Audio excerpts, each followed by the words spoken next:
comes to image with the same performance of the A7S III, FX3, FX6, and this camera I got has the same sensor of these three cameras.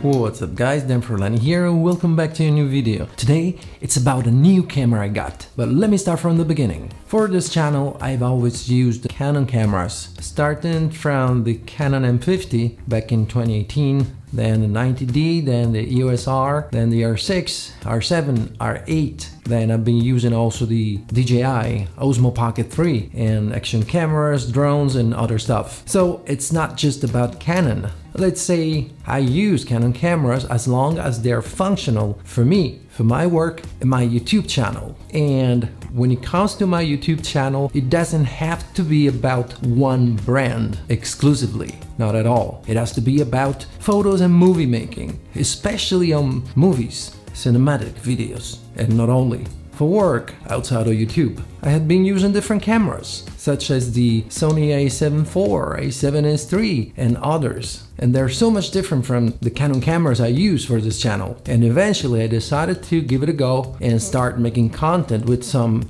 Sony cameras. Well, for now, one Sony camera. What made me decide to choose specifically the one I got? Well, as I told you, I have tried and used several times the Sony A7S III and the FX3 and FX6. But considering that the FX6 and the FX3 are not only a little pricey, but too much professional oriented, I wanted something more for everyday shooters, content creators, people who want to start making videos, but still they want the best quality possible. So the A7S III is a little pricey and a little bit old already, so I decided to get something fresh, something relatively new, with the same performance when it comes to image of the A7S III, FX3, FX6. And this camera I got has the same sensor of these three cameras. A 12 megapixel sensor that can shoot up to 120 frames per second in 4K, and because of the 12 megapixels,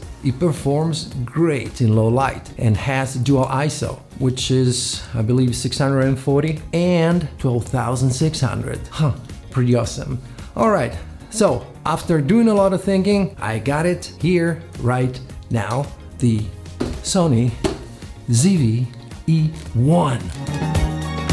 Here it is.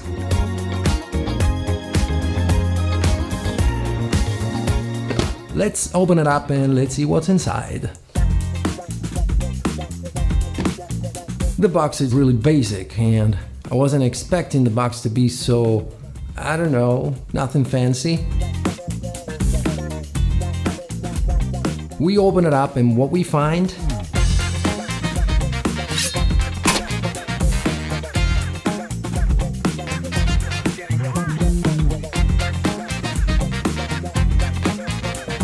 $100 off the next purchase. Papers and papers, manual. Then we find the strap, and I don't really use it, but it's good to have it. Then we have the battery.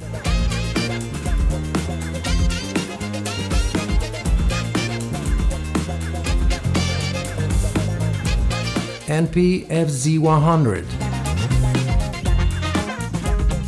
And then we have the tiny windshield slash dead cat to put on top of the camera.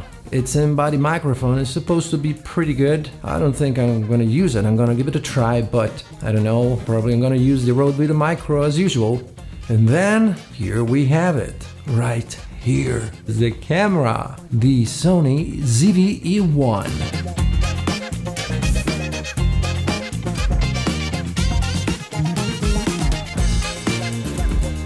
Man, it's so tiny. It's quite small, yes. Maybe a little bit smaller than my Canon R8, but not much. It feels like, I don't know, when you hold it like the Canon M50, but on steroids, pretty much, like Mr. Olympia level.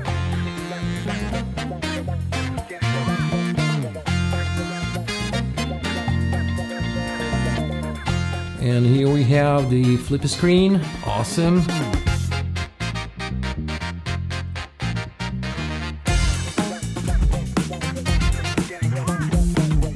Battery door right here.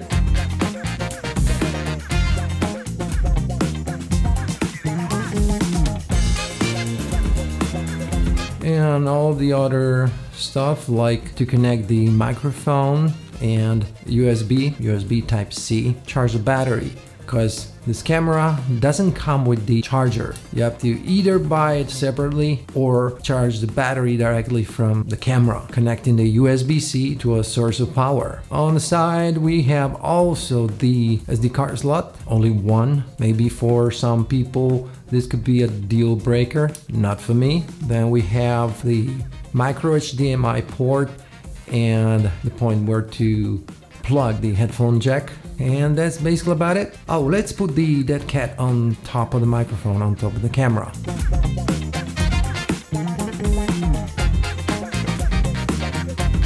Pretty nice, isn't it?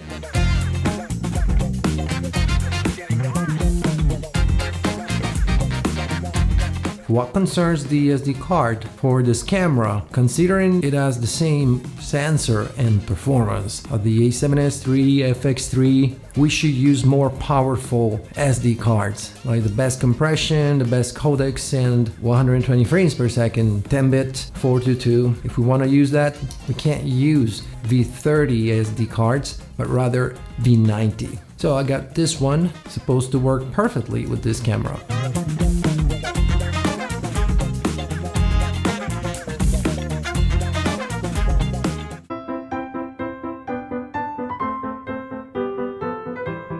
The battery came completely exhausted, like 0% power, and I had to recharge it completely, and it took a couple hours, which is quite a long time. And definitely I'm gonna get an extra battery. Now the first thing I'm gonna do, I'm just gonna try to see its quality, shooting something really quick in 24 frames per second, 4K.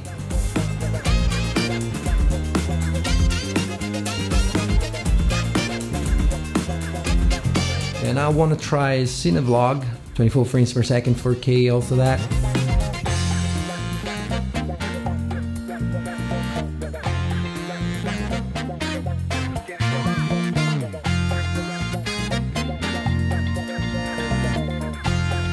And most of all, I want to try the 120 frames per second in 4K. Oh, I have to tell you, the 120 frames per second was not in the camera, not in this one camera. So I thought, okay, I'm going to update the firmware and I'm gonna get it, right? No.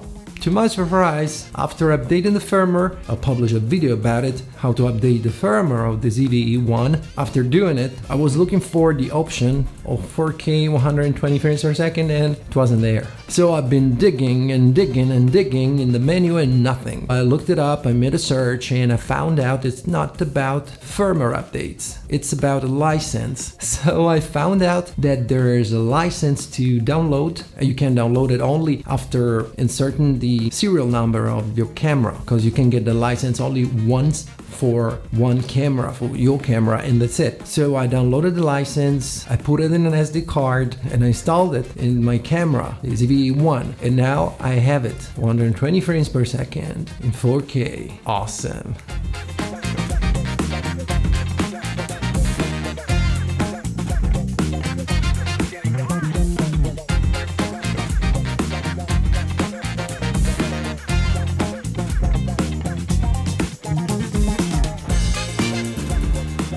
Anyway, don't forget to hit the like button and subscribe if you ain't already, and check the links in the description to see all my gear stuff and things, my gear. And check the link to Artlist. You can get 2 months of awesome music and great sound effects and voiceover and much more. 2 months for free if you subscribe to an annual plan through one of my links. I mean, there are so many options here, even default picture styles that look great. There is S-Log3, which is the flat profile for Sony cameras. It's the best one, which gives us a very flat image that we can color grade in post and make our video look the way we want. and we get up to 14 stops of dynamic range. However, when we use default picture styles, they're not like Canon. In some cases, they're much better. Like with the ones I shot, like with the settings I shot these samples, I was able to get pretty good results straight out of camera, and then I just give it a fix in post in DaVinci Resolve, just a little fix, and they look just great. Of course, I'm gonna make more videos about this camera, Sony ZV-E1, and also comparisons with the R7, R6, and R8, comparing image quality, ergonomics, and everything, including the menus, which are very different. We can say